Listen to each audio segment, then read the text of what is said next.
গভীর অন্ধকার রাত, চারিদিকে নীরবতা। বাতাসে শো শো শব্দ করে কবরস্থানের শুকনো পাতার উপর দিয়ে বয়ে যাচ্ছিল। গাছের শাখাগুলো দুলছিল, আর দূরে কোথাও পেঁচার তীক্ষ্ণ ডাক বুক কাঁপিয়ে দিচ্ছিল। আমি একা সেই নির্জন রাস্তা দিয়ে হাঁটছিলাম। হঠাৎ একটি কবরের ভেতর থেকে অস্পষ্ট আর্তনাদের মতো একটি শব্দ কানে এলো। আমার পায়ের তলা কেঁপে উঠল, হৃৎপিণ্ড দ্রুত ধক ধক করতে লাগলো, শরীর কাঁপতে শুরু করলো। মনে হলো কেউ যেন সাহায্যের জন্য কাতর অনুনয় করছে। সাহস সঞ্চয় করে আমি ধীরে ধীরে সেই কবরের দিকে এগোলাম। ঠিক তখনই হালকা একটি ফিসফিস শব্দ শোনা গেল। তুমি কি আমাকে সাহায্য করতে পারো?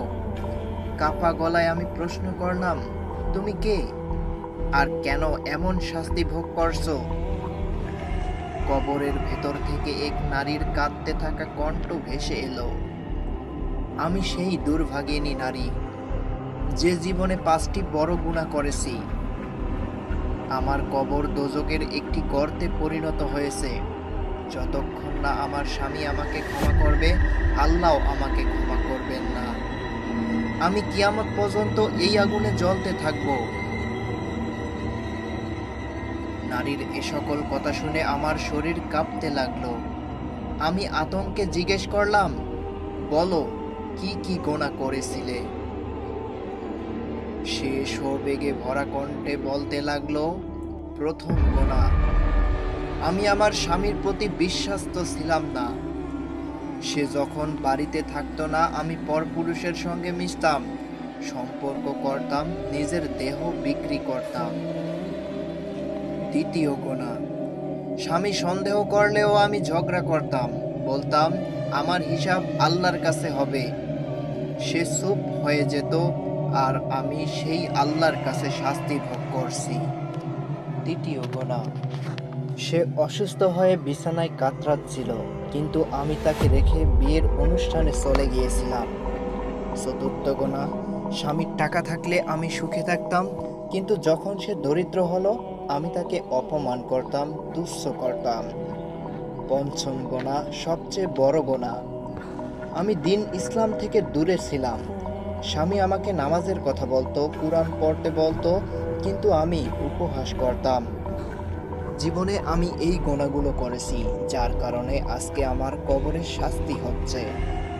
তার আর্তনাদ শুনে আমার হৃদয় কেঁপে উঠল। আমি তার জন্য দোয়া করলাম, ফাতিহা পড়লাম, কুরআন তেলাওয়াত করলাম। এরপর হঠাৎ আমার ঘুম ভেঙে গেল। আমি নিজের ঘরে ছিলাম, কিন্তু সেই স্বপ্ন যেন আগুনের মতো অন্তরে রয়ে গেল। আমি সিদ্ধান্ত নিলাম, যে করেই হোক আমি সেই নারীর স্বামীর কাছে তার ক্ষমার কথা, তার ক্ষমা প্রার্থনা পৌঁছে দেব। যাই হোক না কেন, আমি এই কাজ শেষ করব।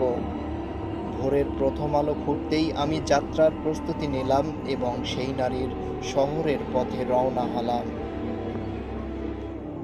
আমার মন ভরাক্রান্ত ছিল, আর মাথার ভেতর একটাই প্রশ্ন ঘুরছিল, ওর স্বামী কি ওকে ক্ষমা করবে? ঘন্টার পর ঘন্টা ভ্রমণের পর অবশেষে আমি সেই শহরে পৌঁছালাম, যেখানে ওই নারী তার স্বামীর সঙ্গে থাকতো। অনেক খোঁজাখুঁজির পর আমি তার বাড়ির দরজায় গিয়ে দাঁড়ালাম। আমি কড়া নাড়তেই দরজা খুলে গেল। দরজায় দাঁড়িয়েছিলেন এক বৃদ্ধ মানুষ। তার মুখে যেন পৃথিবীর সব দুঃখ চাপা পড়েছিল। তার চোখে ছিল অজস্র ক্ষতের দাগ। আমি সাহস করে জিজ্ঞাসা করলাম, আপনি কি সেই মহিলার স্বামী? তার চোখে বেদনার ঢেউ উঠল, কিন্তু দৃঢ়স্বরে বললেন, হ্যাঁ, কিন্তু সে এই দুনিয়ায় নেই। তুমি কে, আর আমার কাছে কি চাও?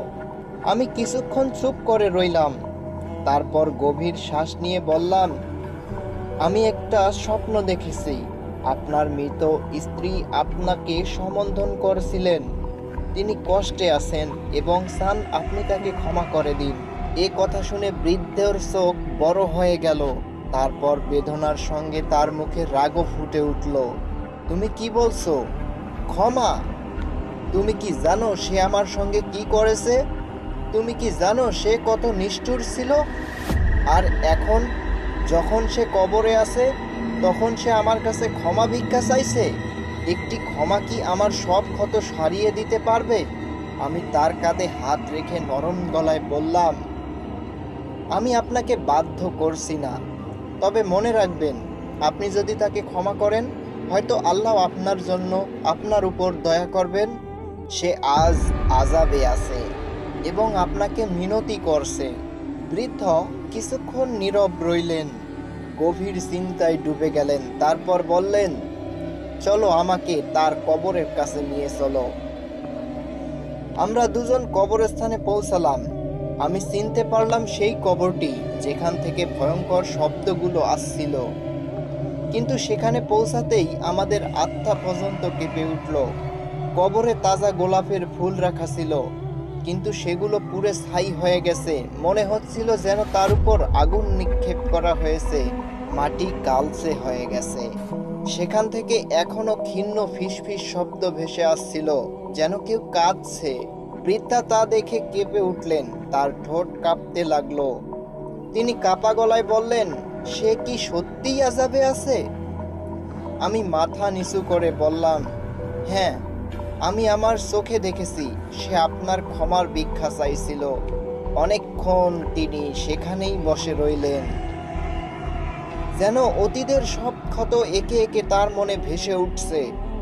তারপর তিনি গভীর নিঃশ্বাস ফেলে কাপা কণ্ঠে বললেন, হে আল্লাহ, আমি আমার জীবনে অনেক কষ্ট সয়েছি, অনেক যন্ত্রণা পেয়েছি, কিন্তু যদি তোর রহমত থাকে যে আমি তাকে ক্ষমা করি, তবে আমি তাকে ক্ষমা করছি। হে আল্লাহ, তার গুনাহগুলোকে মাফ করে দে, তার আযাব হালকা করে দে। বৃদ্ধা একথা বলতেই কবর থেকে এক অদ্ভুত আলো বেরিয়ে এলো। কবরের কালচে মাটি ধীরে ধীরে নরম হয়ে উঠল। বৃদ্ধ এই দৃশ্য দেখে অবাক হয়ে গেলেন। তিনি আমার দিকে তাকিয়ে বললেন, হয়তো আমার দোয়া ক্ষমা কবুল হয়ে গেছে। আমরা দুজন কবরস্থান থেকে বেরিয়ে এলাম, কিন্তু আমি ভাবনায় ডুবে গেলাম। মানুষের করা কর্মই ঠিক করে দেয় কবরের পরিণতি, শান্তি নাকি শাস্তি। বৃদ্ধ আমার দিকে তাকিয়ে গভীর গলায় বললেন, বেটা, এই দুনিয়া নশ্বর, সবাইকে একদিন এই মাটির নিচে যেতে হবে। যদি মানুষ জীবনে অন্যের হক আদায় করে, কারো উপর জুলুম না করে, তাহলে কবর তার জন্য জান্নাতের একটা বাগান হয়ে উঠবে। কিন্তু যদি সে প্রতারণা করে, হক মারে, অন্যায় করে, তাহলে কবর তার জন্য জাহান্নামের গর্ত হয়ে যাবে। আমি মাথা নিচ করে বললাম, এই গল্প শুধু আপনার স্ত্রীর নয়, বরং প্রত্যেক সেই মানুষের জন্য শিক্ষা যে দুনিয়াকে সবকিছু ভাবে আর আখিরাতকে ভুলে যায়। এই ঘটনা আমাদের জীবনে সবচেয়ে বড় একটা শিক্ষা হয়ে গেল। যখন আমি শহরে ফিরে এলাম, নিজেকে বদলানোর চেষ্টা শুরু করলাম। মানুষের সঙ্গে ভালো ব্যবহার করতে লাগলাম, সম্পর্কের মর্যাদা দিতে শিখলাম, কারণ আমি বুঝতে পেরেছি কবরের ভিতরে ক্ষমা চাওয়ার কোনো সুযোগ নেই। সেখানে শুধু মানুষের কর্মই কথা বলে। আজও যখন ঘুমানোর আগে আমি চোখ বন্ধ করি, একটাই প্রশ্ন আমার হৃদয়ে বাজে, আমার কাজগুলো কি আমাকে কবরে আলো দেবে নাকি অন্ধকারে ঠেলে দিবে? আর এই প্রশ্ন আমাকে প্রতিদিন ভালো মানুষ হতে বাধ্য করে। জীবন খুব ছোট, কিন্তু এর প্রতিটি মুহূর্তের মূল্য অনেক বড়। প্রতিদিন এমনভাবে বাঁচো যেন আজই তোমার শেষ রাত হয়। নিজেকে প্রশ্ন করো, আজ যদি আমার মৃত্যু হয়, আমার আমল কি আমাকে কবরে আলো দেবে নাকি অন্ধকারে ঠেলে দিবে? কাউকে ঠকিও না ভাই, কারো হক নষ্ট করো না। আর সবচেয়ে বড় কথা, তোমার রবের সঙ্গে সম্পর্ক ছিঁড়ে ফেলো না। দুনিয়ার দৌলত, খ্যাতি আর সৌন্দর্য সব ফুরিয়ে যাবে, কিন্তু যে সৎকর্ম তুমি করবে সেটাই তোমার সঙ্গে থাকবে।